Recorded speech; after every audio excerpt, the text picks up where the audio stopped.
Welcome to Unethical Podcast.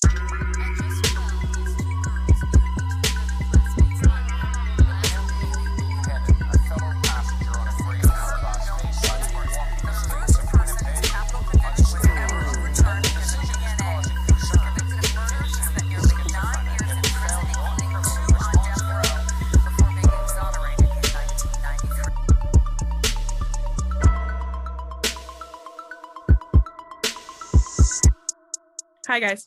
Hey. How you doing? Celeste, nice to see you. I haven't seen you in a long time. Yeah, it's been a while. Yeah, we do that. It's a gag for everybody listening. We record 2 episodes a night. They have in fact seen me for the last 2 hours. No, where was I? Sorry to ruin the magic. It was 3 hours, and I remember every last minute because I liked it. That's showbiz, baby. Yeah, baby. I repressed everything. I repressed everything. Honestly, I'm not surprised. It is in Tally's box for life. Tally's box. What's in Tally's box? As long as it's not hot coffee.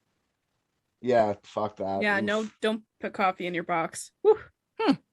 Not after last time. Fool me once. It's a shame my name isn't Pandora. So, you guys know Nancy from the Facebook group? Nancy Ann Taylor? That's the one. Yeah, she's great. She's fun. Hi, Nancy. Hey, Nance.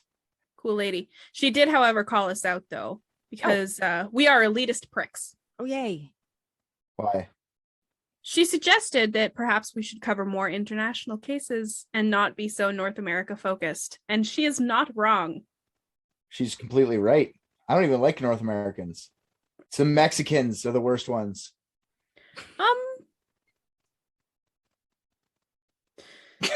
I'm going to go ahead and say Americans are the worst ones.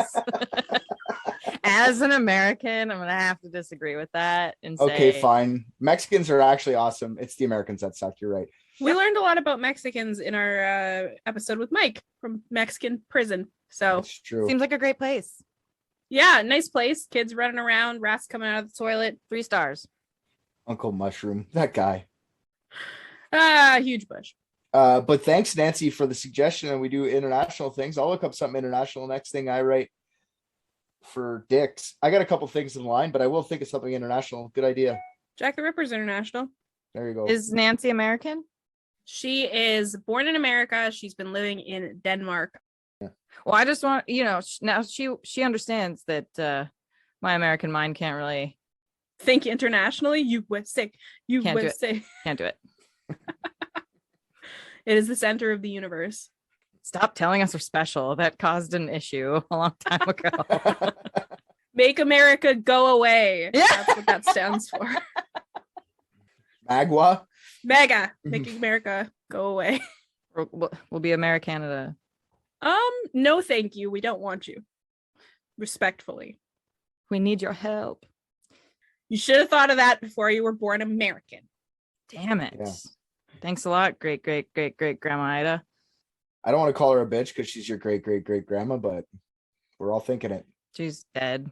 It's okay when they're dead. 1871, she hopped on a ship and came over here. And here I am. Funny how that works. Yeah. Time. Sequential. These stoners are losing it right now. It's gonna be of like generations of dumb shit being said in Minnesota. That's all I heard of that. It's already happening. All right, so we're going to France. Gail Petty.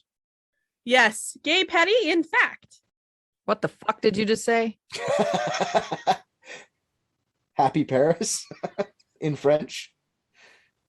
Oui, je suis un poisson rouge. What did you call me? A goldfish. Yes.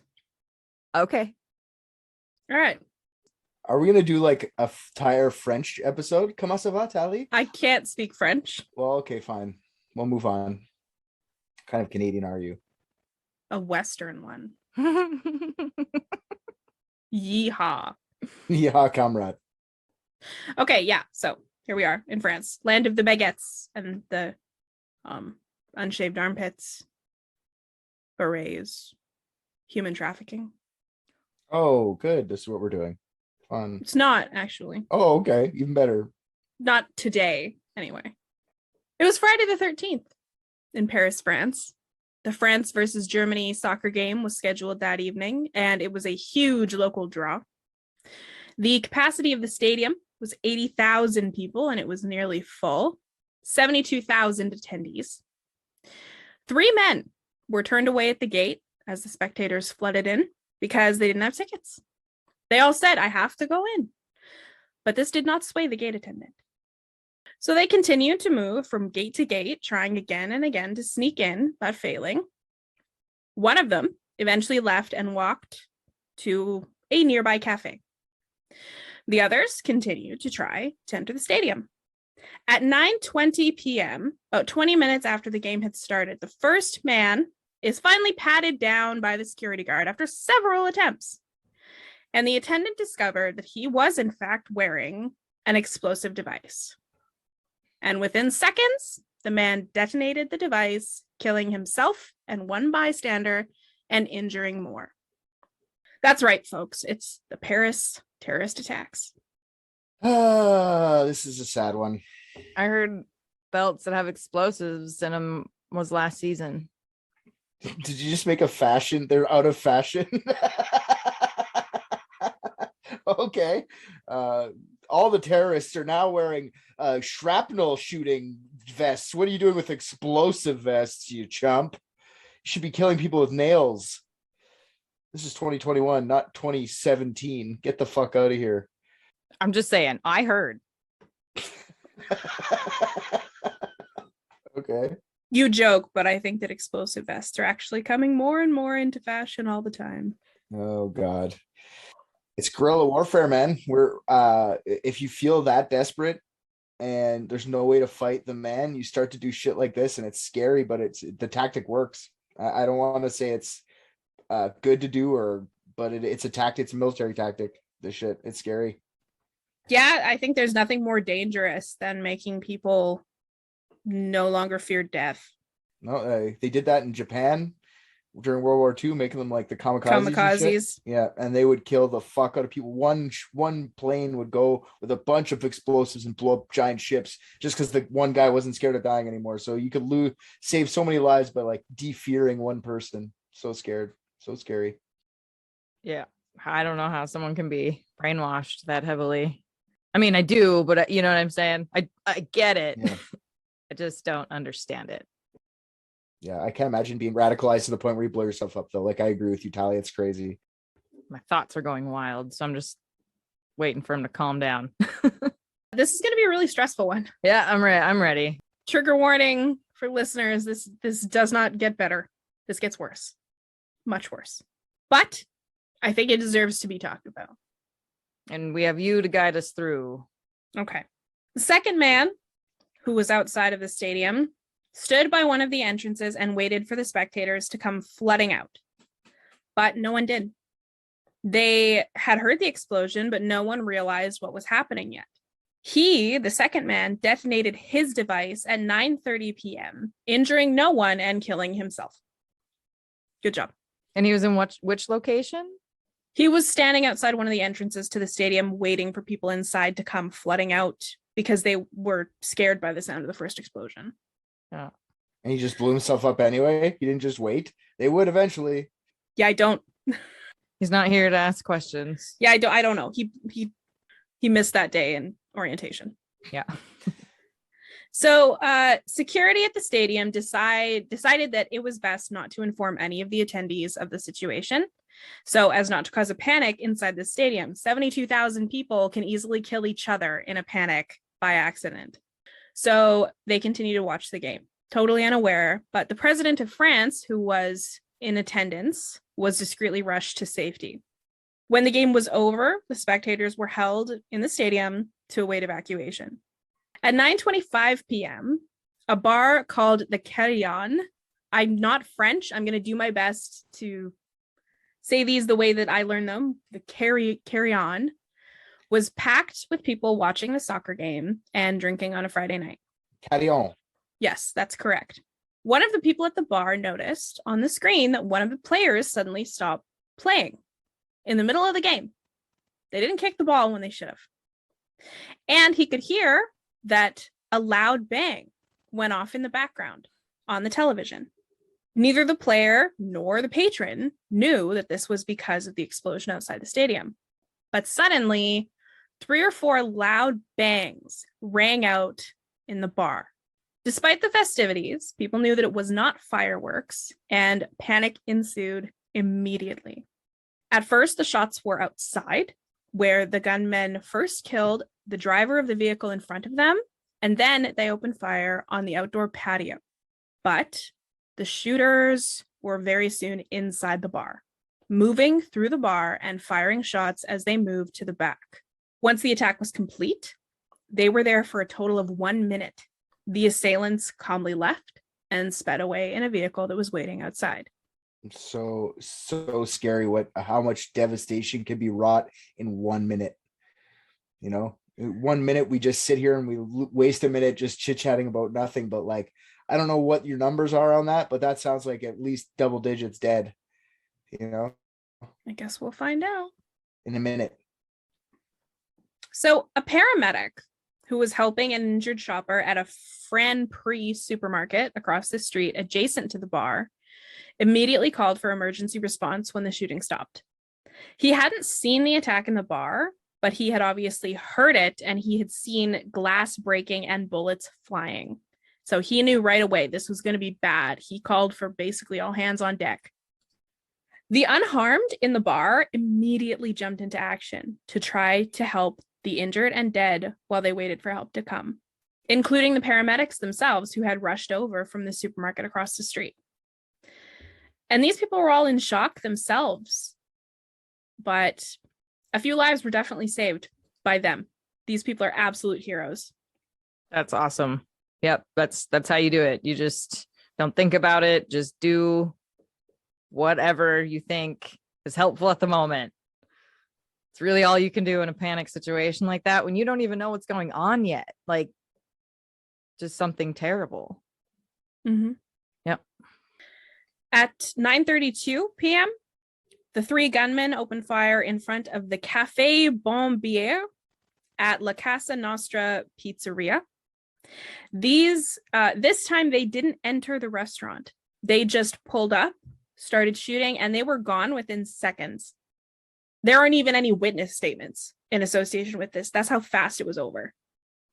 It's crazy. How many assailants are we up to now? Like friggin' 10? 3 men outside the stadium. 2 of them are now dead. 1 of them fucked off somewhere. And then there are the same 3 men at all of these cafes. Oh, okay. Okay. It's not different people like in different trucks. It's one set of 3 people. I gotcha. Yes. A few minutes away at La Belle Equipe Bistro was it was really busy that night. There was actually 2 large parties holding celebrations, one for business and one for a birthday.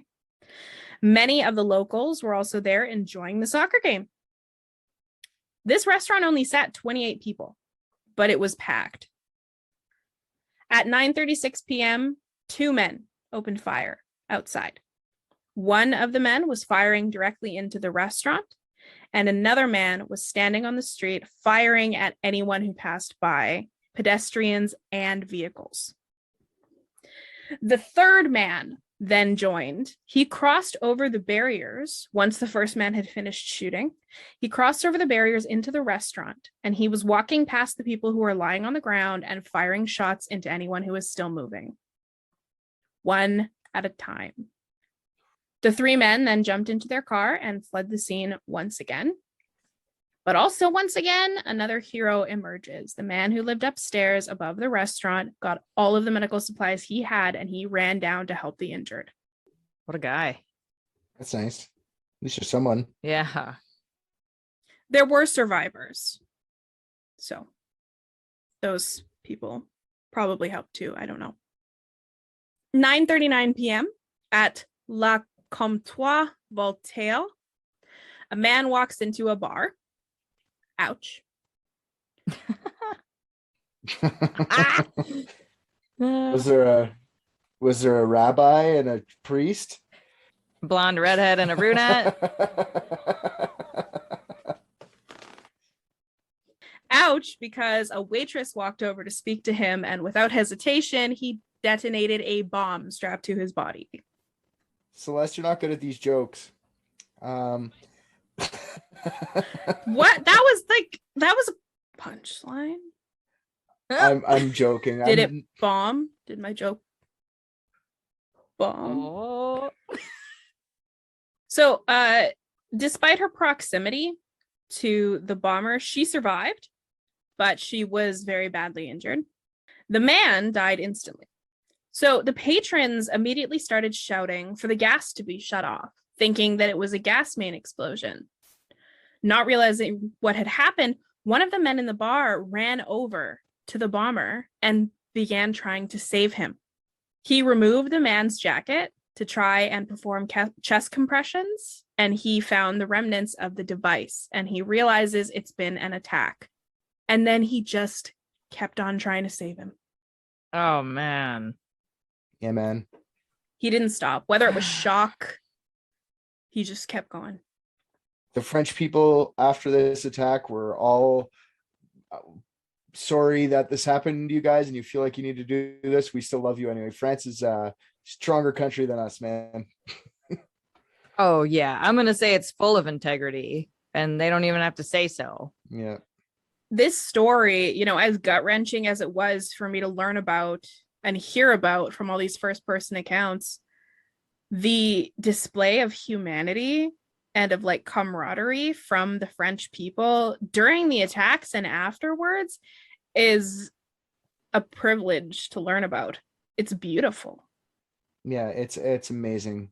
There's that one video with the little girl whose mom got killed, and then she's like, I'm sorry that this happened. I'm not mad at you or whatever. I couldn't believe it. She was like 7 or something. I'd be devastated.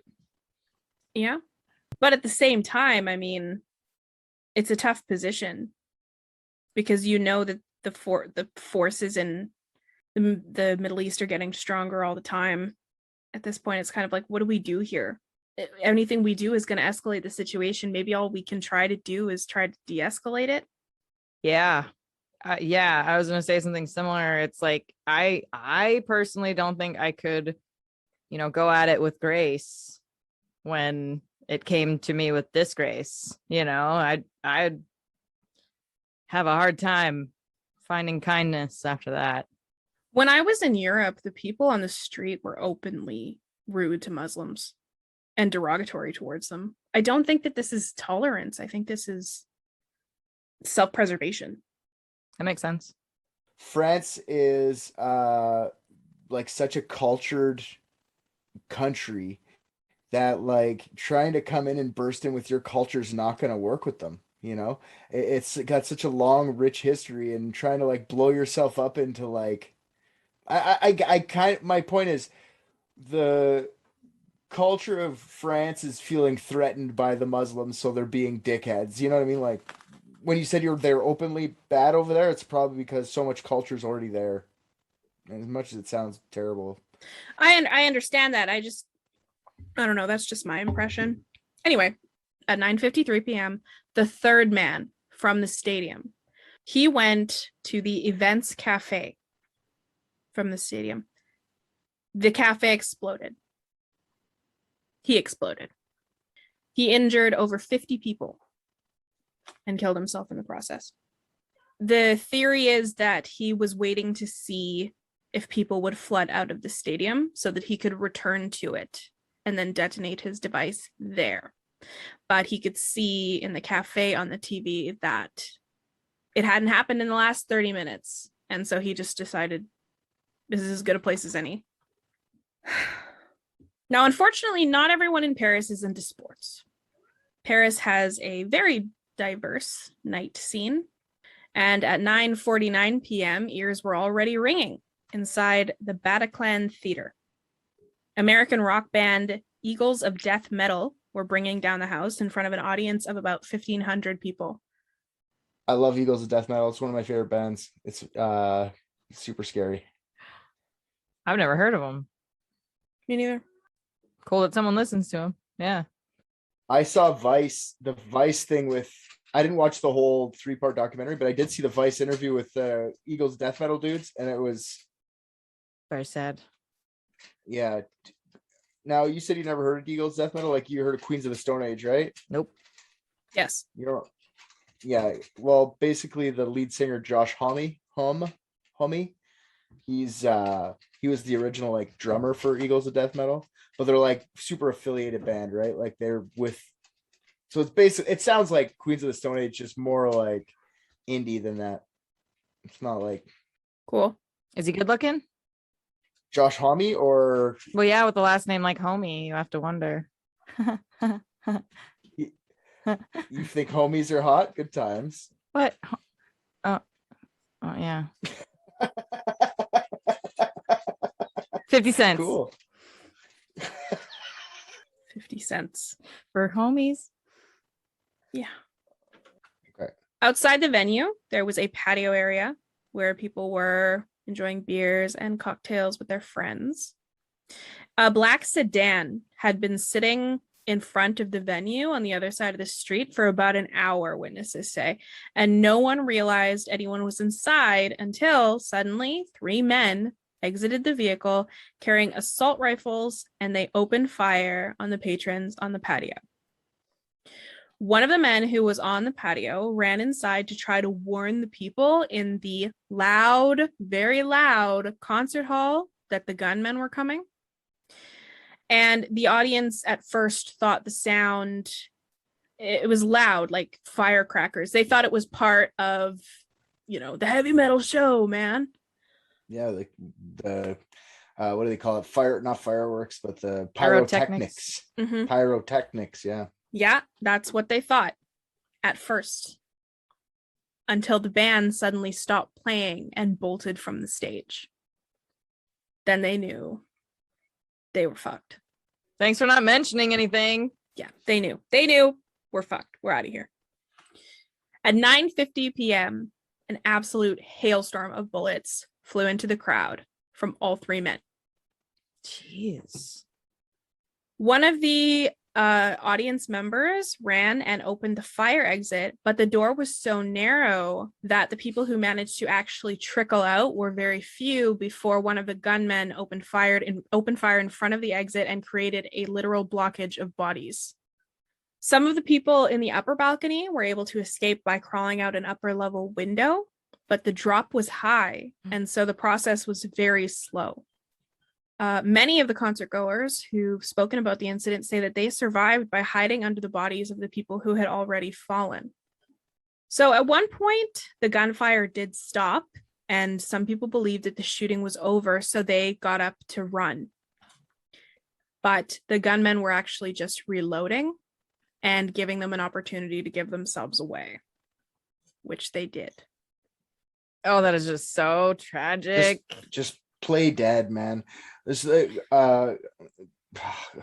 hard to say because you're terrified. You want to run out. Like, what do I know? I wasn't there, but I mean, you feel like just take some blood from the guy beside you, rub it on your face, and pretend you're dead until like tomorrow morning.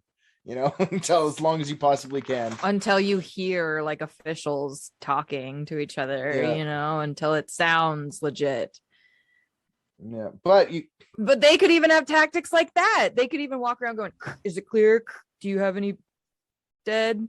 Like it sounds like these guys are well organized just to know to take out the biggest group as it forms. Yeah, for sure. And it's easy to say whatever we want, but we weren't there. Like I've never experienced terror like that to that extreme, so I don't know how I'd react. I might have been, who knows? Like I would just hide in the corner and piss my pants. I don't know. Richard runs out of his shoes. Like goodbye. Just a cloud of smoke. Cartoon, yeah, just a cloud of smoke left behind him and some beard hair. He runs straight out of his beard. It comically spins and falls to the ground. It just catches up with me. Grows little beard legs and just This isn't funny. It's Richard's beard. It's kind of funny. Okay. It's kind of funny. Richard in high pressure situations. You're gonna miss it when it's gone. Is that a threat? Well, you're gonna save it, right? And then we're gonna send it to the patrons. Yeah. Side tangent. I gave away. I did a princess show one time, and each time I went up between acts, I transformed more into a princess. Like I had a princess dress and everything. But the first time I went up, I shaved my face, and then every show between acts, I give away, like, I call it prizes, but it's shit I want to get out of my house. So I gave away my beard. I gave away my beard hair, and some lady was so pumped to win it. So it would be the first time I've given away my beard to my fans, just so you know. Cool. We'll do that. We'll add it as a membership. She probably has one of those hobbies where like she reincarnates like brat dolls, you know, to make them look more. Oh yeah, reincarnates is a weird word to use. You want to know what she said? She was like, "My teenage son is gonna like this," and I was like, "Your teenage son is gonna." Well, he's probably late developer. He hasn't grown any pubes yet. You like call it opposite wax. Nobody's gonna make fun of me in the locker room anymore. Check out these long pubes. I can braid them. Huge bush. Huge. Can't even see my dick anymore. It's so huge. For real though. I think in this situation, I know everyone's instinct in this situation is usually to hit the floor. Most people are more likely to hit the floor than they are to run.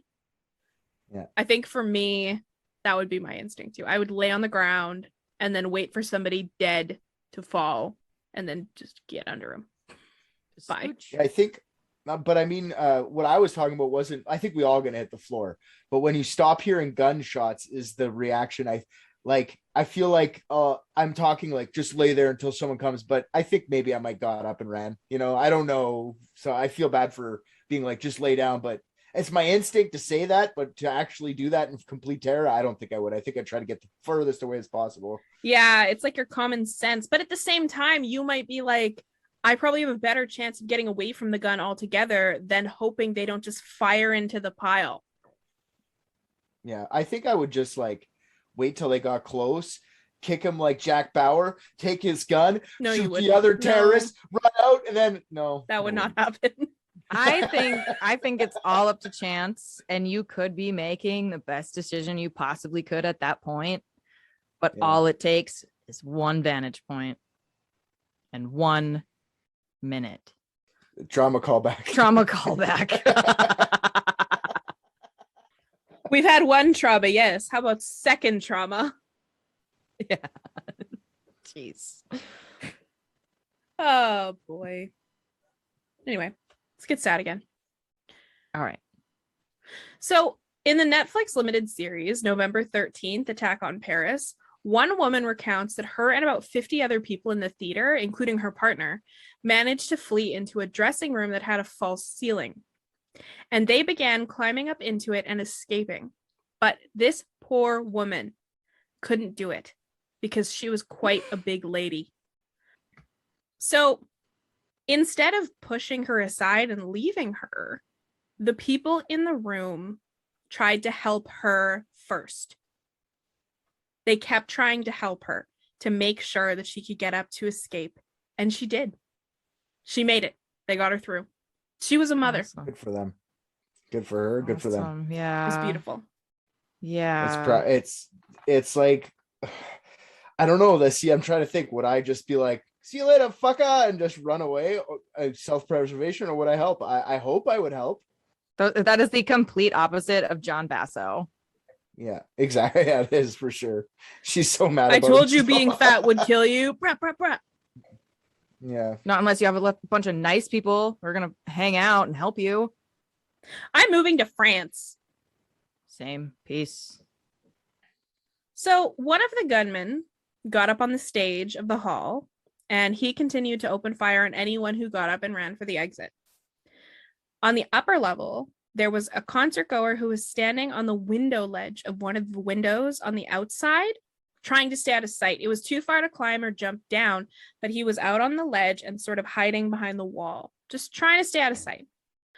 One of the gunmen walks up to the window, grabs him, and tells him to come with him.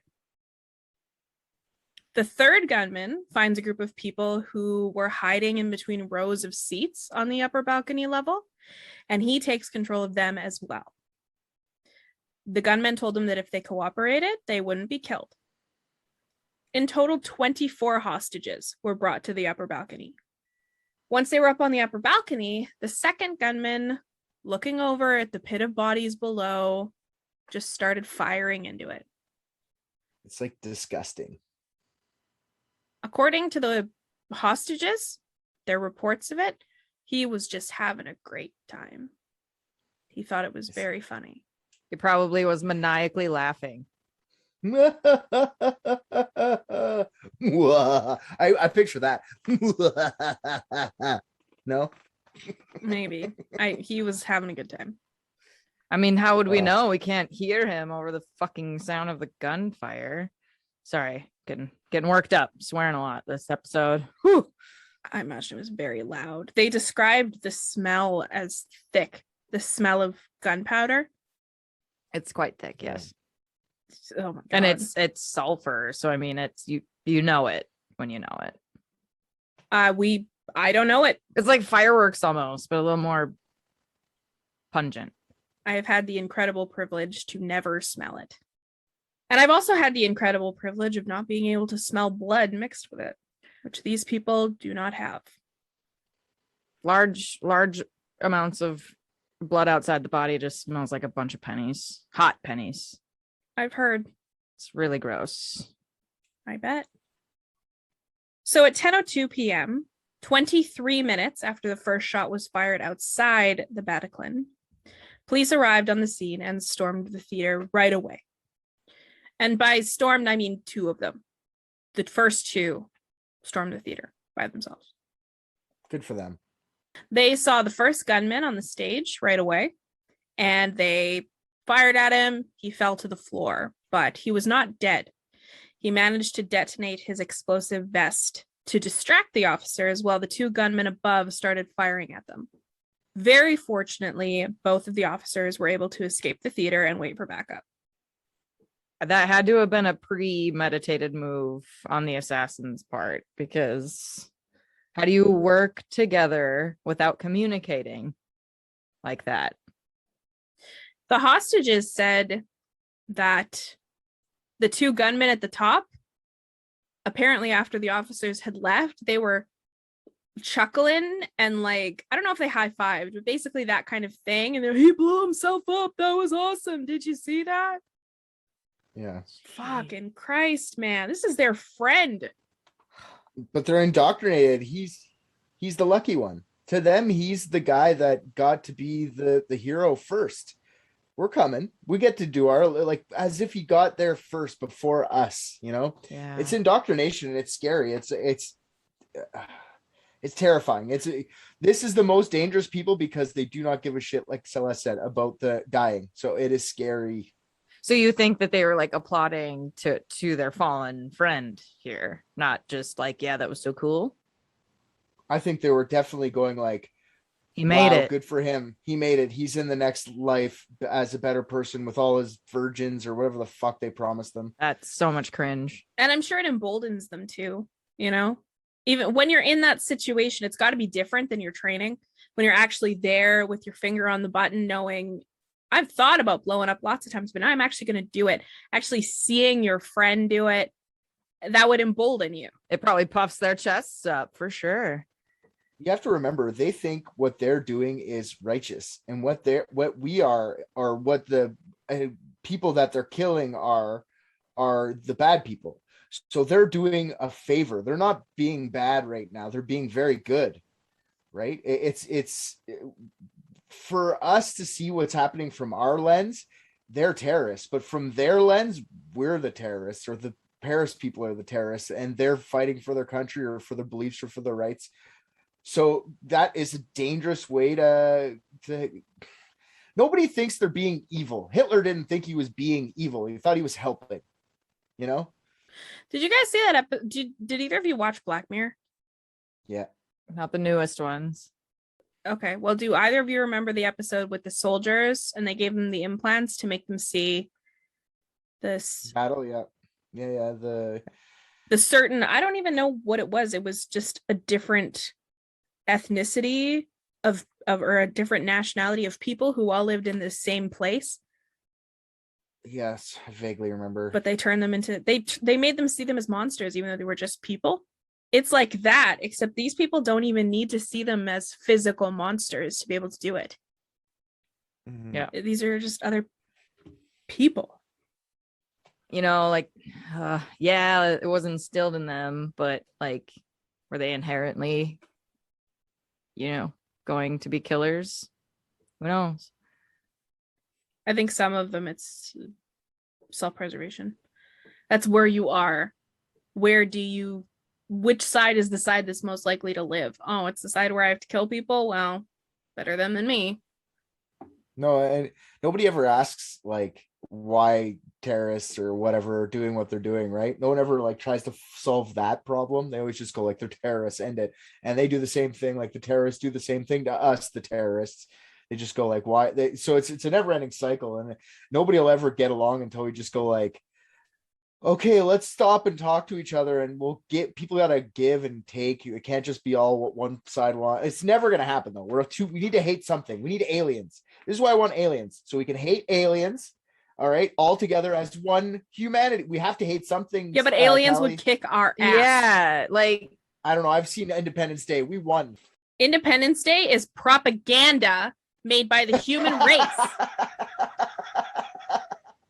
Stop spreading your human race propaganda, Richard, on this show. Yeah, tally. Sorry, I didn't mean to be xenophobic. My fault. Yeah, okay. So anyway, propaganda aside, you elitist prick. America. Oh. Earth. Yeah, Earth. I would like to live on a ball of gas. Milky Way, Milky Way, Milky Way. One day we'll all be united. Muslims, Christians, Catholics. Milky Way. Yeah. The only thing we believe in from here on out is the Milky Way. Hey, if we had an interstellar enemy, we'd be fine. I agree. We'd be fucked though. They'd kick our ass. Just so we're clear. Oh, for sure. If they can make it here, they're gonna smoke us. Oh, we're just a bunch of monkeys jumping on the bed to these aliens. That's why they haven't made contact yet. We're all gonna fall off and bump our heads. I'm sure we're very amusing to them. Yeah. They probably wrote that book. That's their version of fucking E.T. What are they, mama? Yeah. They gotta take care of shit constantly. No more monkeys jumping on the bed. We're jumping. We're jumping in Paris right now. Oh, bad joke. That would explain why when people get abducted, they get probed. They went to the doctor and they checked their temperature. There you go. And no memory. The metaphor fits. The thermometer doesn't. All right. Okay. So the two remaining gunmen moved the hostages into a hallway at the back of the balcony that led to the stairs that went to the lower level emergency exits. At 10:07 p.m., one of the gunmen leaned out of an upper story window and started firing into apartment buildings surrounding the theater and at pedestrians in the streets. He did kill one man who was in his apartment watching TV. Wow. Who trained you to get maximum fucking kills? Like you shooting into walls to kill one guy watching TV? Come on, there's a whole turn around. There's cafes that are all around you, man. You're the worst terrorist ever. Well, it was a side window that looked into an alleyway. So it's just shooting across. I think the bigger question is this is a mass shooting going on at the building next to you, and you're just watching TV. It's no big deal. Watching the news, it unfolds. That's like around the block. Maybe he was deaf. It's possible, I suppose, but if it was on the news, I don't know how you miss it. Well, this took place over about 20 minutes. So this has been going on for 20 minutes. That's not really long enough for the news to get there, you know? Oh, they're guaranteed. They're there? Oh, guaranteed. It's downtown Paris with bombs going off. There was fucking news cameras at the soccer game. You'd think they didn't just change their fucking direction to what was going on outside. There was coverage everywhere for sure. Crazy coverage. Minutes in, guaranteed. I don't know. If I heard like brrr right next door to me, I think I'd probably just hide.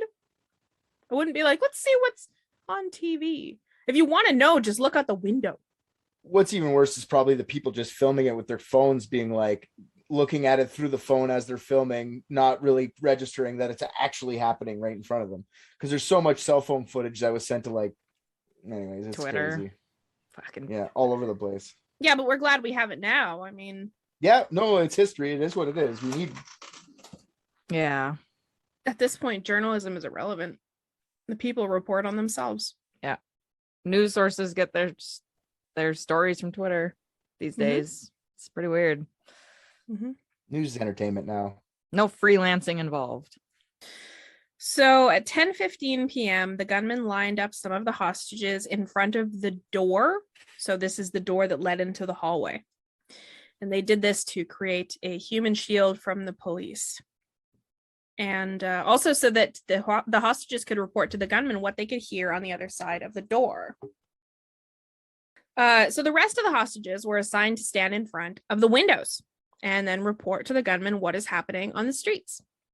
So all of the hostages complied, not necessarily believing that they would survive if they cooperated, since both the terrorists had their fists wrapped around a detonator.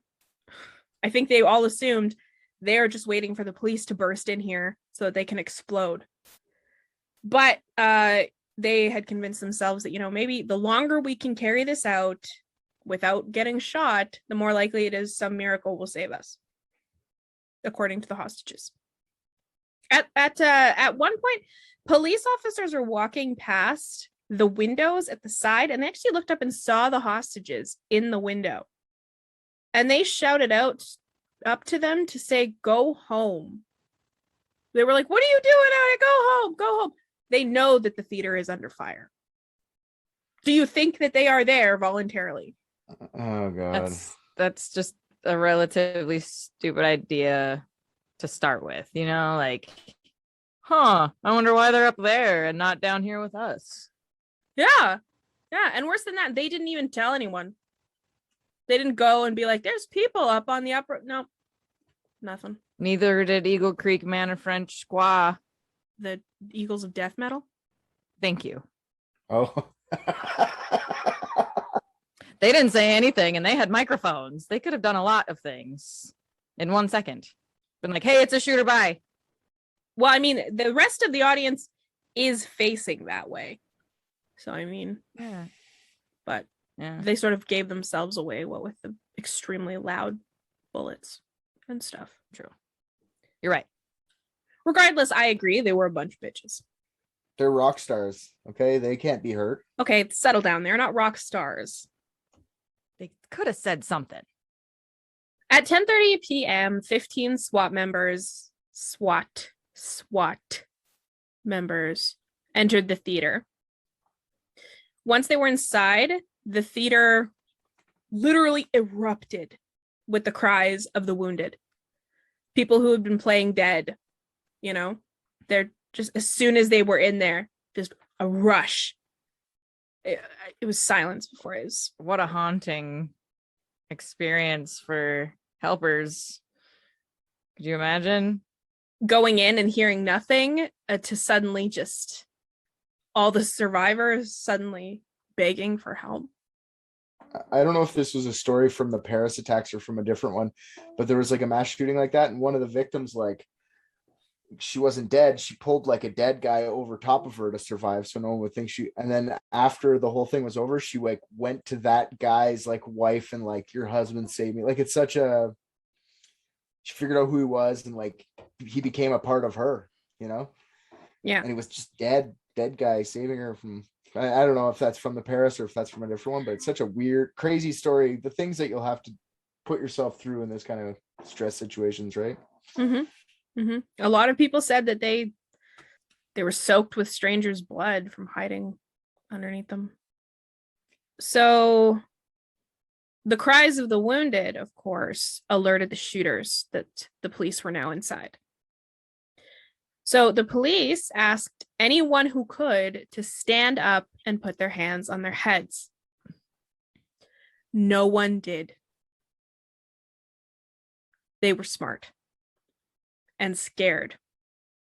Let your scared guide you, because your scared is what's going to keep you safe. It's what our mind does to keep you safe. Well, I think it's a lot to do with like shock and watching people get up earlier and just get shot from getting up. You already have that in your brain, like it's survival now. It's like what they said with Columbine. The cops didn't go in for ages. They went, I think, 12 hours later or something before the cops went and raided, and they would come into like rooms where kids would be barricaded. They didn't know if any of those kids were the shooters, so they said, come on out with your hands up, and not one of the fucking kids that were barricaded or the teachers or anyone would put their hands up. They just stand there like, you're finally here, we're safe now. It's just being under that much pressure and fear for so long that may have been a factor, but for the people who talked about it, it was just that we thought it was the terrorists. We thought that this was just another way, because they were smart enough to pretend that the shooting was over, that this is just another way they're trying to get us to stand up, to get us to give ourselves away. That would have been my instant thought. Yeah. And so the police don't trust anyone on the ground, because it could be the terrorists just laying low. The victims don't trust the police. It was tense. Yeah. Tension. I couldn't imagine. All of the survivors are being treated this way. They're all being treated like the bad guy too. Once the first guy stands up and doesn't die, the rest of them stand up, and then they're being marched out and they're being searched and pushed and keep your hands on your head. And you feel bad because like I'm not one. Anyways, the cops have a hard job here too, because they don't know, but like all these guys are covered in their buddy's blood and like they're all traumatized. You gotta protect yourself too as the SWAT officer. So what do? Slowly walk everyone out. I know none of the people are gonna like it. They're victims in this whole thing, but what better than the fucking SWAT guy just shooting you because he thinks you're a terrorist? It's all they could do. It sucks that this had to happen. Yeah. After everything you've been through. So outside the theater, a group of policemen started deconstructing metal barriers to use as stretchers to bring out the wounded, which is absolutely brilliant. My mind was blown. So many people in this whole thing, the people worked together and overcame, is so inspiring. Like, I'm glad I already wrote this. I'd be crying right now again, all over again. I just wish I just wish, that, other countries had the same. God, like we're trained for this in America when we're babies, you know what I'm saying? Like we're 10 years old learning how to do this, and it's always evolving. It's always changing. And obviously you can't wish the past away, but I wish that, when the gunshots stopped, I wish that people would have rushed the gunmen just to take them out right then and there while they were at a vantage point for 1 minute, But how would you know? How would you know unless you were trained for it your entire life? Yeah. Or how do you not, like, it's all nice to say, but I mean, how do you know there's not a guy right behind them with a full clip? Yeah. You don't know how many guys there are. A school shooting's different, right? Like usually you kind of know it's one person. There can be multiple, but usually it's one guy, and you're in a room with one exit. That makes a lot easier to just run and charge someone for sure. But in this situation, I wouldn't charge them. Fuck that. Even with training or not, you could get fucking shot. It's just there were so many more of them, but they didn't know. It was a dark concert hall. Of course you can't. Yep. Who's the one that dies? Who's the guy that dies? So we can get at this guy, right? Because you don't know if they're both out of bullets or if there's even 10 guys. And that's a personal choice that you're told to make here, when training in America. We do it in large buildings if you work there and things like that too. Yeah. And that's just a personal choice. It's not something they recommend. Like escape is number one. If you can, get Yeah. the fuck out. But Yeah. if you can't, hide. And if you can't hide, fight. Yeah. And that's like chucking. That's like everybody just chucking things, anything you can find at the shooter all at once, because he can't react as fast as everyone's acting together at once. Yeah. Yeah. I think the feelings that you're getting have to do with the fact that like most of the time we deal with like the worst of humanity in this show, and this is actually showing the best and the worst at the same time as humanity. It's actually getting to me a little bit too, in a way that like terrorism and shit like that can be bantied about as both sides are doing it to each other, whatever. But I look at this like civilians fighting soldiers. This is the way I'm looking at this situation. And the soldiers are just slaughtering civilians, and the civilians aren't taking it. Like, we're showing the best of humanity here, and it's super awesome to see, because a lot of the time we're dealing with assholes who just kill their wives and shit like that, right? Like this is actually amazing. At every triage scene, the uninjured victims of the attack stayed. They didn't run. They helped the first responders. Even the injured tried to help as much as they could. People with really serious injuries insisted to first responders that they were okay to help other people first. In fact, some victims unfortunately died because they did this when they should have taken help. And people who lived near the scenes, they came to offer help. They left their homes to offer help. People near every scene brought blankets to cover the dead. The bodies couldn't be moved. Just when the first responders thought that they were starting to get control of a situation, their radios would go off with a new attack and new injured and new dead, and covering the dead was all that they could do. And so people were bringing blankets from their homes knowing these are just going to soak up blood. This is just to provide dignity for someone else. It's beautiful, actually. Also, it terrorism only works if you're scared. Okay, so if you go out there, solidarity, fighting back you don't have to fight back with guns to fight back terrorism. You just go back and be like, I'm not scared of you. I'm here to help. I'm not going to hide from this. We're all going to fight together. It's the best way to fight terrorism, is just not be scared of it and fight it that way. Absolutely. I respect everyone that was in this, like, immensely. Everyone that survived this, everyone that died from this, anyone that was affected, I respect a lot. I watched a lot of this when it was happening, just because Eagles of Death Metal is one of my favorite bands. So I was like super interested to see if they died at first. That was my major thing. Did they just get terrorists killed? And then I went down a rabbit hole the day of, and then a couple days after, and it was beautiful. Like, the whole thing was so wow, start to end, from the non-terror side. The other thing was completely ugly. Mm-hmm. So at 11:07, 15 more SWAT members arrived on the scene. So we've got 30 now. And they joined the first wave and proceeded up to the balcony. So they were under the impression at the time that the terrorists had left the theater when the shooting had stopped, since no reports of hostages had happened elsewhere. They just left or exploded. So they weren't expecting this. Once they got up to the top of the balcony, the gunman ordered one of the hostages to shout through the door to the police that if they opened the door, they would detonate their explosives and kill all the hostages. So at this point, the gunman confiscated all of the cell phones from the hostages, except for one who claimed that his was dead, but it was just turned off. And they told the hostages to give the police the phone number of one of the hostages. They picked one phone. This is going to be the phone we use to contact people. The police officer on the other end of the phone apparently had a very thick accent, and the hostages could not understand a fucking thing. They couldn't understand each other. Oh my God. While they're trying to give this person a phone number.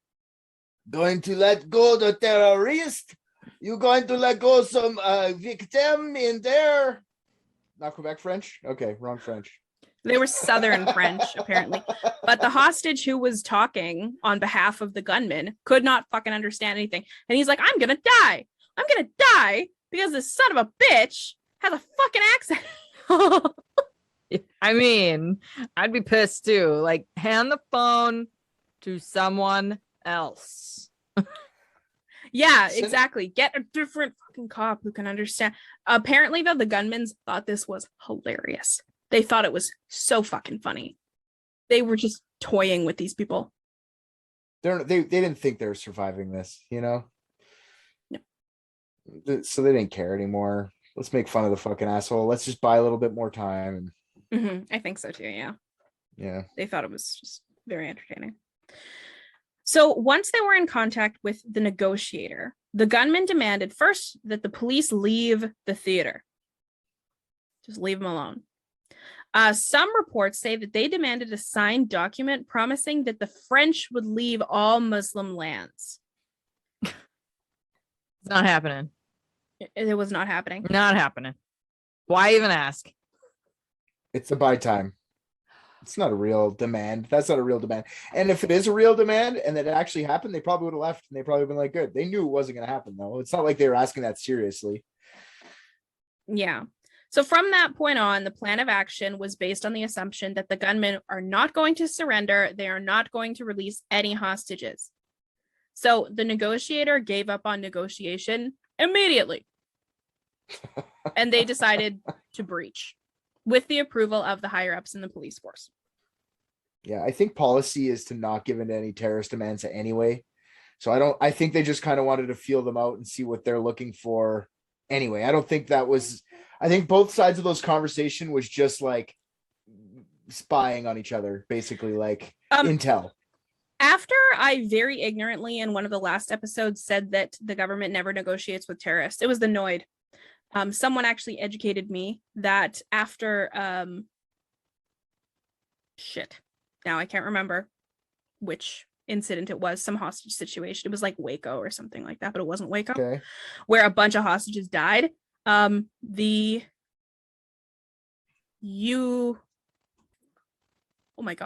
United Nations, thank you, Celeste. The United Nations actually changed the policy that governments absolutely will if there is a very, very imminent threat upon the hostages. So obviously pulling all the French out of various countries is going to take some time. I'd take a lot of cheek swabs and blood tests and all sorts of shit to find them, you know? They're just not going to do the crazy, like get them a helicopter and a visa to a different country and shit. They're not going to do that. They'll bring you lunch. They'll bring you, of course they'll do that kind of stuff. That's not what I mean. Like, no, in this situation, since then they actually have provided them with like escape vehicles and things like that, because there was a very reasonable belief that like potentially hundreds of hostages were going to die.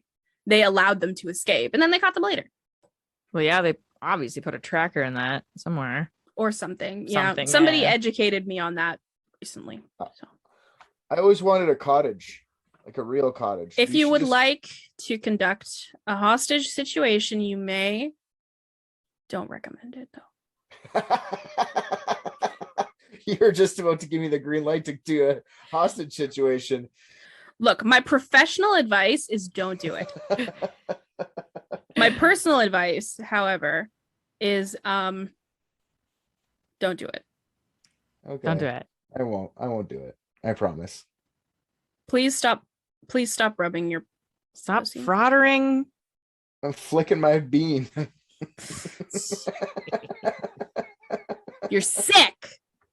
Right in front of us. No class. Can we get through one episode? No. All right. Well, I tried. Work refusal. I'm talking HR. Strike. Talking to HR. You're in the right here. Who's the HR department? I'm not allowed to play with my cat in front of everyone. Christy's the HR department. Yeah, I guess so. I think my mom is the HR department. Yeah. There you go. One that would take it seriously. For the love of God, stop talking about cum. I haven't said come in 2 episodes. You fucked it up. Yeah, you just said it. All right, if I'm going to say it. No. Like Richard's stamina, the breach took 1 minute and 6 seconds. The joke's mine, fuckhead. So the police shot through the door once, fortunately missing all of the hostages. Wow.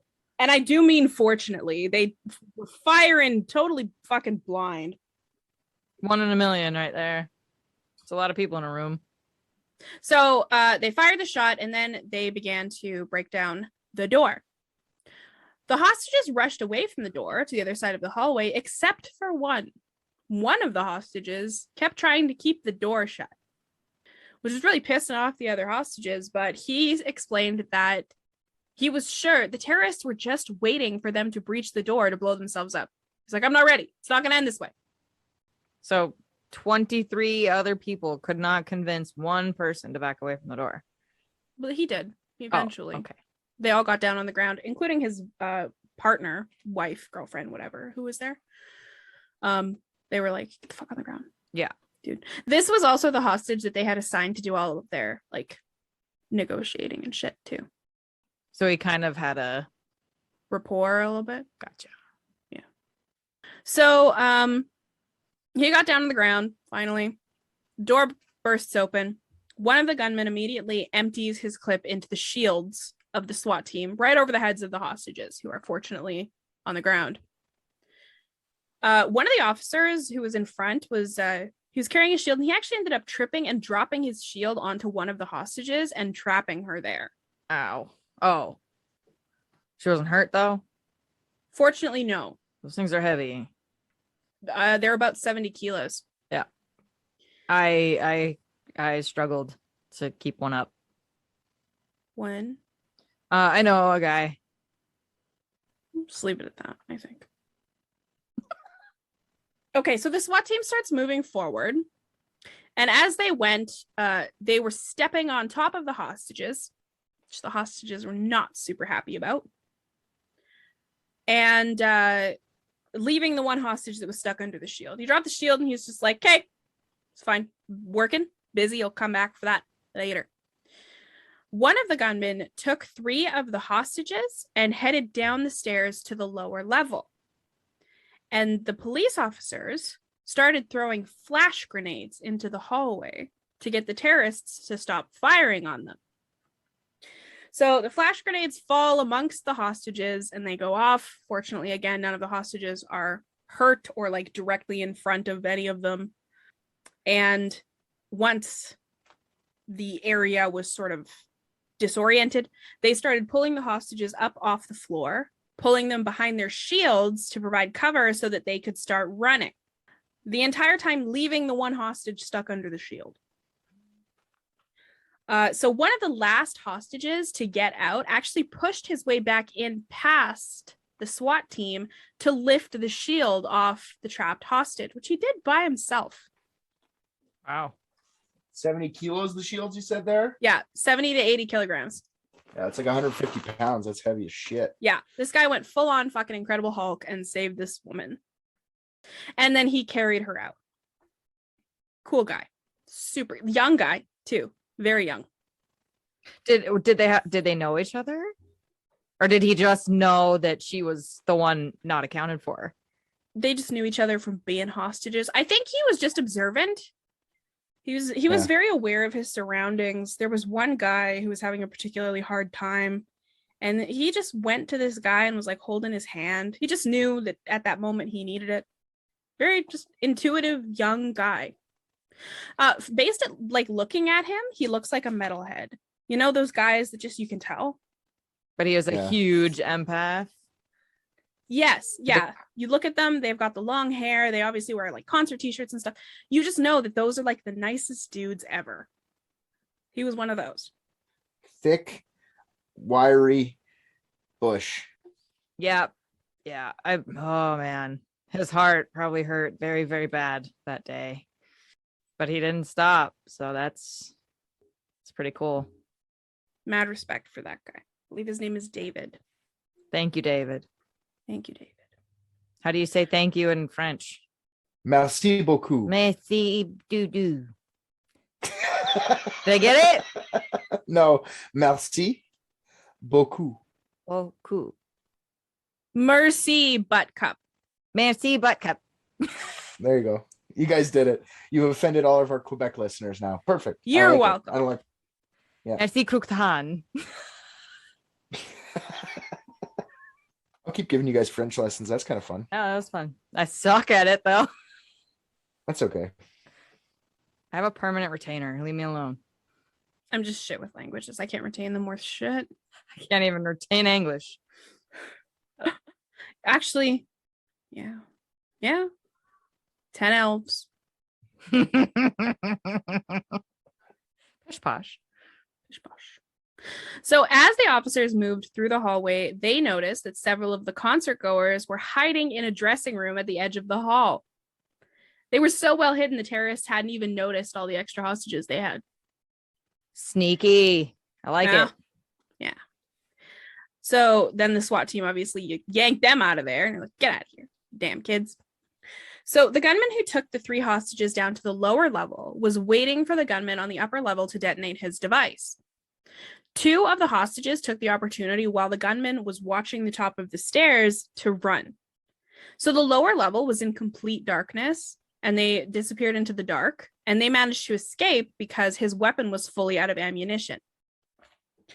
One of the hostages just stayed there. Fear. Fight, flight, or freeze. So is there 3 levels to this building? 2. 2. There's like the lower level and then the balcony. Okay. Yeah. And they breached on the balcony or they breached on the lower level? The hostages were being held on the upper level behind a door. Okay. So that's the door they breached. Gotcha. Okay. So they went up to get them. They did, yes. Okay. There were no longer any survivors left on the lower level. Okay. They had shipped them all out. I mean, already. not okay, but I'm acknowledging that that's the fact. So the gunman on the upper level prepared to detonate his device. And then the second gunman, realizing he's going to be hit by the explosion, ran, leaving the hostage. The one on the lower level left him there, took off. So the hostage took cover behind the stair wall. And very fortunately for him, the explosion moved upwards and not outwards. So there was a lot of debris that went flying and falling, but he wasn't actually in the blast itself. So he was alive, slightly wounded on the ground. Playing dead. I don't know. Just laying there. Done. Just taking a nap. So stressed out. Just got to take a break. Just I'm no longer. I'm a rug now. Rugs don't have these problems. So the SWAT team continued moving forward after the explosion had passed, and they went down the stairs, and they see the gunman preparing his explosive device, and they were able to shoot him down before it went off. So he was not successful. The only one out of 6 strapped men failed. But then that other guy didn't kill anyone, just blew himself up. So you can go count that as 2 failures. 2 failures to deliver. Well, it was a success because he's fucking dead. Yeah, okay. Depending on which side you're on, you know. Piece of shit. So the SWAT team quickly collected the remaining hostage, the one that's pretending to be a rug, and they moved him out of the theater to get medical help. He was the only hostage out of all 24 who was even hurt. They all survived. Huh. Did he keep pretending to be a rug while they're carrying him out? Oh, yeah. Yeah. Oh, yeah. Like now I'm just a magic flying rug. You're dragging him off. He's going, wee. I can show you the world. Singing Disney songs. Yeah. I can show you the world. I don't want to see it anymore. You look, hey, I'm just gonna say this. Drake, Blevins, see what you get? Yeah, this is them. They just trash me all the time. Good, you got your roast episode. Let's keep going. What the fuck did I do? Not yet, nothing yet. I'm sure it's coming. Nobody did anything really that bad.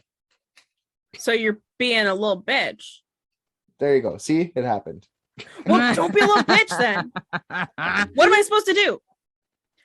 So all of the hostages were out of the building at 12:21 a.m. and no new attacks were coming in over the radio. It was done. Finally. They ended up clearing an additional 500 to 600 people who were hidden all over the building in the next couple of hours. In the ceilings, in the walls. Whoa. All hidden away like little mice in that theater. Oh my God. 500? Some of the hostages in the ceiling were there for like 2 hours after the attack ended, and they actually had to call and be like, someone coming to get us? Oh my God. That is crazy. It's Yeah, people, man. People. They just started merging. No, none of them did. They all waited to be rescued. I'm not going. I'm not moving. Not moving. I'd probably be like that too. Well, they're up there in the ceiling. What the fuck can they hear? Yeah. Nothing. They don't know what's going on. So, according to the reports from the police officers, first responders, people that were in and around the theater, the sound of cell phones was ceaseless. yeah. They never stopped ringing for hours after the attacks. By the end of the attacks, there were 130 dead and an additional 416 injured. At the Stade de France, which was the sports stadium, and the Events Cafe, that's the original the first three bombers, 4 people died. 3 of them were the suicide bombers. 59 people were injured, 10 of those critically. You figure being like out in public right outside of a stadium, they would have like succeeded more, especially since nobody saw it really coming. I'm shocked that it's such a low body count, honestly. I thought it would be much higher out there. They picked these guys off the short bus. Like, they just were not good at their job. Yeah, why not just sit in the seats? I'll get into Okay. Anyway. Shouldn't have said that. Should not have said that. At how do you say it? Le Carillon Cafe. Carillon. 13 were dead, 22 wounded, 10 of them critically. At La Bombière Cafe, 5 were dead, 16 were wounded, 8 of them critically. At La Belle Équipe Bistro, 19 were dead, 17 were wounded, 12 of them critically. 21 people eventually died from their injuries afterwards. That, by the way, is 75% of the seating capacity of the restaurant. Yeah. Okay, well. The owner lost his wife that night as well. Poor guy. At Comptoir Voltaire, 1 died, which was the suicide bomber. 16 people were wounded, 3 of them critical. And at the Bataclan Theater, 82 dead, 3 of them the terrorists, 114 injured, 56 of them critically. 90 people ended up dying out of the 1,500 people that were there. Many of the first responders knew the victims and didn't know that they would be coming across their bodies that night. And a 131st victim was claimed 2 years later when one of the survivors of the attack committed suicide due to severe PTSD. Do we know? Yeah, that's super sad. I was going to brush right over that, but that's not what I meant to do. PTSD from just being a first responder there. He wasn't a first responder. He was a survivor. Oh, a survivor. Okay. Mm-hmm. Still, PTSD from that entire thing would have been crazy. I'm sure there's plenty of people in therapy now from that night. I'm sure there's just any sort of little bang or, like dropping a phone on a table or something would set them off. Many of them spoke about hypervigilance, about how it's completely invaded their life since. How many Anne Franks do we have? Do we know? Are you talking about Jews? Are you asking me for the stats on Jews? Sure, but no. But I was just asking how many people were in the roof on the ceiling. Do we know how many people were hiding up there? Oh, well, like I said, 500 to 600 people were hidden. All over the place. But I'm just... In the ceiling, the one that I know about 50. Oh, fuck, that's crazy. 50 Anne Franks. That's a brilliant hiding spot too, because I feel like, you know, I don't know how much like training these gunmen had, but they know not to go to like grab their attention. You know, they're not going to shoot upward because of stray bullets that could hit them in return. Yeah. So that was brilliant idea to climb up there. I would be like, fuck the rats that are probably hanging out up there, but the group that was in the ceiling was that group of 50 that helped that lady into the false ceiling. Yeah. Oh, I see. That's the one I know about. There may have been more in the ceiling. I don't know. It's interesting. The ceiling thing's interesting to me because it's like, it's such like a hard place to get to, especially with that many people, right? Like, I don't know what the ceiling looks like, but if you're on rafters and shit, like that's hard. That's a workout and a half. Mm-hmm. Holding yourself. Yeah, just sitting up there would be heavy. Yeah. I mean, could you imagine the heavy lady sitting up there for hours and hours and hours? From what I understand, because it's a theater and there is like such an intricate lighting system and stuff, there is actually a concrete walkway in the ceiling. Like a catwalk, okay. That people can move in, but it's shielded. There's like the ceiling and then a way to get up into this area that has this concrete area where people can work on the lighting. So it's invisible unless you are in it. Invisible and secure. Mm-hmm. Like I was kind of worried about the whole thing caving in because there's 50 freaking human bodies up there. That's a lot of weight for you know these fall. You know, man, I can't even imagine. I want to know what that little room looks like. 130 people, eh? Overall, of all the places. Over the course of what? 4 hours? 3 hours? About 3, yeah. Man, they suck. Is that the biggest terrorist attack on Parisian soil ever? Do you know? As far as I know, yes. That's fucking crazy. I don't want to even think about the fear that these guys had to go through. And well, I'm not done. Oh yeah, for sure. I'm done with the attacks. Oh, okay. I was like, Jesus. That is the end. That is all the victims. They didn't find the bomber in the freaking ceiling. That's correct. We do have some missing bad dudes as it stands in the story. The attacks were carried out by 3 groups of jihadist terrorists, which we've established already. So witnesses say during the attacks, the men could be heard shouting, "You killed our brothers in Syria," and Allahu Akbar, which from what I understand is like a chant or something, or like a praise. Allahu Akbar. It means God is most great. Mm-hmm. Okay, so that's what they were shouting, and you killed our brothers in Syria. So the first group was meant to attack the stadium. The plan was that one gained entry, and then that man would, like, once one of them got inside, the other 2 would stay outside. So once that person was in, he would detonate his device inside, and then the others would wait in front of the exits for the stampede of people trying to escape, and they would detonate their devices there. The second team were the 3 gunmen that attacked the restaurants, and the third team attacked the theater. Most of the perpetrators were homegrown domestic terrorists born in Europe and trained in Syria.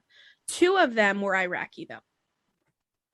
All of the gunmen carried AK-47s, which the French people refer to as Kalashnikovs, because the rifle was designed by a man named Mikhail Kalashnikov in Russia. So as Tally knows, actually, I think Tally could probably give us a pretty good education on these weapons. AK-47s are like the soldier guns. So they're what you see army men with. Obviously the 47 means they can hold 47 rounds in what we call a banana clip because it's curved like a banana. I'd say they're probably a good 20 pounds each, loaded with metal. And did you say they were automatic? Yes, they were fully automatic. Okay, so that means all they had to do was hold that trigger down and it was going. And could you tell us what these weapons are designed for? These weapons are designed for assaulting the enemy, means to kill. Kill what? The enemy. Which is? Humans. Always. Yeah, and they're very popular in little countries and stuff because they're so old. They're easy to fix. They're easy to clean. They're just easy to use. They're very common guns that are everywhere, especially in little, like our country, like Canada and the US probably use a little bit more advanced weaponry, but like any little country with old World War II style Russian rifles will all be using these old AKs. Because they are fully automatic, though, they are illegal almost everywhere in Europe, Australia, and North America. Minus the military, it's illegal. Yeah. And like our military has them welded into helicopters so that they can just fire at will. I'd hate to be Will. Ha! Are you mocking me? Yeah. That's my highest praise. That means you made a funny. I did. I got a few of those. You know, I wanted to talk about this because it is an international case, but I do tend to try to stick with cases that I believe has the unethical hook. And for me, what that is in this is that intelligence sectors were aware that a large-scale attack was being planned on European soil. And several, if not all of these attackers were on the list of known radicals. And I'll talk a little bit more about that after, but we'll get into who these men were. The leader of this attack, his name was Hamid Abaoud. He was part of a Brussels ISIL terror cell in Belgium, ISIL, ISIL. He had been raised in a Catholic school in Belgium before converting to Islam while he was in prison. He was known to Belgian authorities who had raided his apartment and found extremist propaganda after he had traveled to Syria. After he traveled to Syria, he became a recruiter for the jihad. And despite being on a terrorist watch list, he managed to leave Belgium and enter Europe. While he was there, he abducted his younger brother and took him to Syria, where he was forced to join ISIS. In January of 2015, less than a year before the attack, Belgian authorities had found evidence of a terrorist attack being planned in Belgium, and they proved it was spearheaded by Abdul Hamid. And he was in Greece at the time. He managed to escape Greece again back to Syria before he could be arrested. The following month, he was featured in the ISIS propaganda magazine, bragging about his ability to move freely through Europe and claiming that he was planning several terrorist attacks throughout Europe. In the months leading up to the attack, 3 terrorists were arrested near Paris, all claiming that they had been sent by Abdul Hamid to carry out small attacks on churches, trains, and theaters. Fortunately, each of these men were taken down before they could hurt anyone, and they all confessed that they were working for Abdul Hamid. So regardless as his status of one of the most wanted terrorists in Europe, he managed to plan and execute the Paris attacks without a hitch. Okay. And he recruited his little brother right out of the bat. He went home to where he was raised and he kidnapped his younger brother. That is like one of the biggest power plays that I think anybody could choose, because there you have somebody who will vet you through and through. And if they come across a question that they can't answer, they're going to make it up. And then you already have it corroborated because they're already so, I don't want to say bound together, but culturally they are bound together, that it probably doesn't even need to be rehearsed. You know what I'm saying? Like, he's just like, this is what we're doing. Little brother goes, I love you, I adore you, and I'm going to do what you say. There is that factor. And then there's also the factor of rescuing him from his I think it was just his father, but it might've been both his parents, who raised them Catholic. 2 of the other terrorists were 2 brothers named Salah and Brahim Abdeslam. They were also on a radicalized list in Belgium, but their names weren't shared internationally. It was known by the authorities that they had been friends with Abdul Hamid since childhood, and that they had served time with him in prison, and that they had been recruited into ISIS by him. But none of these raised their status at any point, even when Abdul Hamid was slotted as one of the most wanted. So no deterrence was brought to them. No, we're going to add more time. They served time in prison for theft. Being involved in being radicalized in and of itself isn't a crime. Okay. So these two brothers served as his lieutenants. In the months before the attack, one of the brothers, I believe it was Salah, I might be wrong, traveled all over Europe freely and back and forth from Syria while preparing for the Paris attacks.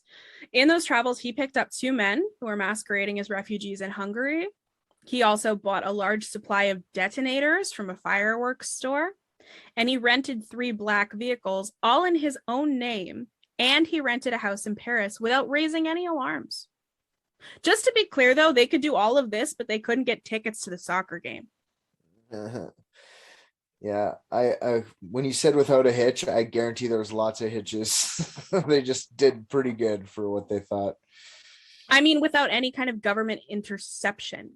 They had no idea what was going on. That makes more sense. Okay, yeah, sure. So they didn't get soccer tickets. That's hilarious. Yeah, they did all this, but they couldn't. Did we get tickets? Fuck, we forgot tickets. We'll just be able to buy some. It's only France versus Germany. Nobody likes to watch German soccer players anyway. That joke is for Mike Huck. When you listen to it, you're going to get mad at me at work. You know a guy named Mike Huck? Mike Huck? Huck. Yeah. Yeah, he's going to come on the show one day too. He loves the show. Perfect. Mike Huck. I wish his last name was Hunt. I wish his last name was Litterus. Because clits. Yeah, because clits. Finally, a man who knows what that is. No, it's a little guy on the boat. I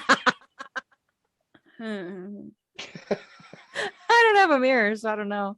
I don't like it because it's true. Toot toot. That's dirty. We don't talk about that. Toot toot. No. That means you're doing something wrong. Let me slow your roll. Yeah. Okay. So Abdul Hamid, Brahim, so that's the leader and one of the brothers, and a third man, Chakib Akru. They were the 3 gunmen who were attacking the cafes. Brahim was the man who blew himself up in La Comptoir Voltaire. And that was, by the way, the man that the stunned patron was trying to save. That was Brahim. The terrorists who attacked the theater were local French terrorists. They were very well known to police. Fouad Agad, Ismail Omar Mustafi, and Sami Amimour. And Sami was a former Paris bus driver who was placed under judicial control for his extremist beliefs, but managed to escape into Syria and then return back to Paris, totally unnoticed. I mean, how? I'm going to say it's probably mass immigration. Syria was a big fucking deal at the time, and he probably slipped in through with all the immigrants. Europe got smashed a lot by all the Syrian refugees, so you might be onto something. Yeah, it's my guess from that time of the anyways. So the other 3 men, 1 Belgian man and 2 Arabic brothers, are to this day unidentified. They don't know who these guys were. They're the 3 men who attempted to enter the stadium without tickets and failed. So with them originally was Salah Abdeslam, one of Abdul Hamid's lieutenants, one of the brothers. After he dropped the 3 men off at the stadium, Salah went to another cafe. His rental car was found parked illegally on the crosswalk outside of this cafe, and it was believed that he was supposed to attack this cafe, but either his vest malfunctioned or he chickened out, and he escaped. He left France the following morning back to Belgium, and then by the time police had linked the vehicles in Paris to him, By the way, they did all of this with like their passports. They didn't have fake IDs or anything. They were using their real names. Yeah, he went through 3 roadblocks to get out of Paris. Never stopped. Like he was stopped. He showed them his passport and they just let him go. I can't even get into Canada. Like this. Well, you're a criminal. There's a difference. But did these guys do any crimes before this? Like, did they even have criminal records? Why would they be scared? They met each other in jail For theft, but I mean like a felony or something, or how big was the theft? Was it like, I don't have a felony. Well, they served time in prison for it. huh? Okay, well, it's big enough then. Yeah, for sure. I didn't even go to jail, Richard. Okay. There was also supposed to be a 4th group of men carrying out attacks, but 2 of them were arrested before the attacks. So that didn't happen, fortunately. I think these were the 2 men that one of the brothers picked up in Hungary that were arrested. So Salah, the brother who escaped without doing any damage at all, he was eventually arrested in March of 2016 in the Molenbeek area of Brussels, where he and his departed brother had once ran a bar that was frequented by drug traffickers. And he was arrested during an anti-terrorism raid where he was shot in the leg. He was sentenced to 20 years in prison for his part in the shootout with the police. And I have good news. He is the only surviving terrorist from the attack. With any luck, more charges will be brought against him eventually, and he will never get out. As it stands, it's just the 20 years. That's fucking so lame. There's guys in jail for weed that's longer than that. Mm-hmm. At the moment, he's only sentenced to 20 years for his part in the Brussels attack. Abdul, Hamid, and Shakib, those are the 2 survivors from the cafe shootings. They remained in Paris after the attacks. They actually went out among the mourning crowds the following day, back to the places that they'd attacked to survey the damage. They walked among them. Bought a baguette, had a normal morning, Some tea, croissants, yeah, tea. 4 days after the attacks, police followed a cousin of Abdul Hamid's to an apartment in Paris where they saw her talking to him. Him and Chaki, they confirmed they were both there. The police raided the apartment the following day, and after a shootout, Shakib detonated his vest, killing himself and Abdul Hamid. Good. Allegedly, they were in the process of planning more terrorist attacks on schools from that location. Has that happened yet? Like, has it happened where terrorists went for like fucking high school or something? It's called Columbine. Yeah, I meant like foreign terrorists, not domestic. I suppose America is the only one that has that issue. Fuck. In the Middle East, it has many times. Interesting. How dare they? When kids are just doing their goddamn due diligence. They have no opinion on on any type of like politics or religion yet. They have zero opinion. You would jam it in there. Like, killing them is changing nothing. Killing children is not changing the course. All it's doing is making us hate you more, like making the victims hate the terrorists more, because I shouldn't say us and them because that's not what I mean, but we get you. It's the situation over there is either you die a child or you live long enough to become the guy that kills children. That's just the situation over there. Something's got to give. I don't know. Over 100 people ended up being arrested for involvement in the planning of the Paris terrorist attacks. Many people believe that the government failed Paris by allowing the free travel of known extremists throughout Europe. As I said, none of these men even had to carry fake identification to move around or make suspicious purchases or rent vehicles. Yeah, I think that's a poor deterrence, in public records that should have been visible to anyone and everyone who came across those names. The government attributed the free movement of these terrorists to the immigration crisis in Europe at the time, where droves of Syrian refugees were being speedily rushed across borders without background checks. And they essentially laid out a red carpet for terrorists who were trained in Syria. And they cracked down hardcore after this and they started having like refugee camps and shit. Like Calais was really bad, and there was a couple really, really bad ones. And I don't know which one's worse. Okay. And I get everyone's want for them to be mad at the government because the terrorists killed a couple people, like 140 people, 130 people. But like, there were so many other refugees that just needed help. And it was 6 people out of millions that were getting help. Okay. To attribute like it to an immigration problem or a refugee problem is lazy. It really is. It's your guys' problem, the government's problem for not flagging these specific assholes and watching them better. That's what it should have been, in my opinion. Don't blame the fucking refugees. They're just trying to get out of a shitty ass situation. The same thing happened here after. I don't know if you remember, but we were letting Syrian refugees freely. You know, we were speeding them through, but we didn't stop after Canada. We didn't crack down after. We just kept letting them come through at the rate that they were coming through. And everyone here was so scared that a terrorist attack was coming because we were like, how could we possibly keep them out? Yeah, we took 25,000 a year for the past, I don't know how many years now. But we need to. It's not even like it's a business decision for our country. Like, we don't have the people to work the jobs that need to be worked with the boomers getting old. So it's calculated. It's not like everyone always goes like, the refugees are coming. We're doing this on purpose. We want them here. We want them to work McDonald's. Cheap labor. It's not cheap labor. Yeah, it's just labor that people don't want to do. And COVID probably played a huge role in a lot of that now, because now they all have jobs. I think I feel bad for these guys sometimes. Not that because they did terrible shit, but we all think we're doing amazing shit too. And who knows how my lifestyle is affecting someone on the other side of the world. I get to eat food every day. I get to have a house over my head, like a roof over my head. I get to have my kids with me every day. My kids get educated. I get healthcare. I have dentists that live nearby. I have it made over here.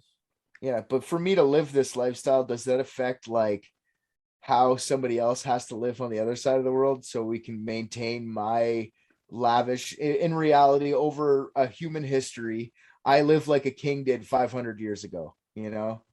Like I live a very fucking charmed life compared to these people. So I don't know. I don't know what the help is for this. Is it give up what I have so they can have more? Yeah, and see, I'm not talking from a Canadian viewpoint. We like our fucking freedoms, and we're not letting anyone take it. That's all I know. Merca.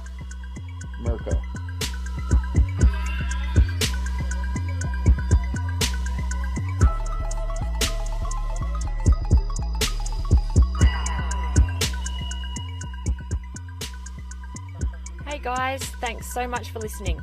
Head on over to our Facebook and Instagram to join in on the conversations about all things unethical. Just search Unethical Podcast. You can also find us on Patreon, where you can get access to all of our super awesome content, uncut videos of our discussions, and early release of all the episodes. We are adding fun stuff all the time, so you should definitely come and check it out. Thanks again. We appreciate all of you.